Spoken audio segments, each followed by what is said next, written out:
खुराक में क्या तब्दीलियाँ करनी चाहिए? खुराक में तब्दीली ये होनी चाहिए, देखिए जैसे अभी हम जैसे मैंने बताया कि हमारी जो सहरी होती है वो हैवी होती है। जैसे मैंने बताया को लोगों का ख्याल है कि हम बहुत सारी अच्छी खुराक खाएंगे तो हमारा जो रोज़ा बड़ा अच्छा गुजरेगा।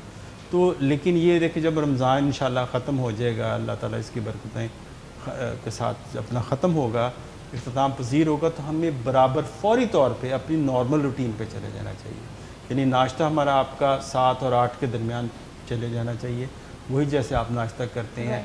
लंच का टाइम आपका वो मुकर्रर होना चाहिए 1 और 2 के दरमियान, और रात का खाना 7 और 8 के दरमियान लें, और अपनी उसी तरतीब पे जितनी जल्दी वापस हो सके चलिए।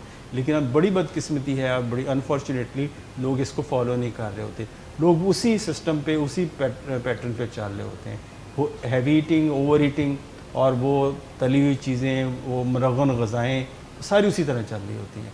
क्योंकि उसमें एक और पीरियड भी आ जाता है जो जिस पे हम शायद कभी बात करें कि जो ईद का जो वक्फ़ा आएगा, 3-4 दिन आएंगे, तो उसमें भी काफ़ी जो बाद एहतियातियाँ होती हैं, ये वो सारी लिंगर ऑन करती हैं जो रमज़ान के बाद। तो रमज़ान के बाद हमें जो बहुत बड़ा जो हमारे लिए चैलेंज आता है कि हम लोगों की शुगर अक्सरियत की मैंने देखा है कि वो डिस्टर्ब हो करके आते हैं।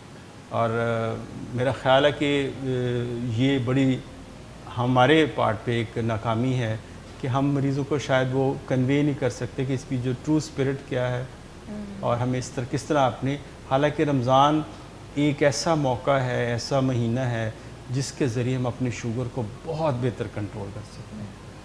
वजह क्या है कि ये हमें डिसिप्लिन सिखाता है। ये आपके एक किस्म का कैंप है, जैसे ट्रेनिंग कैंप होता है।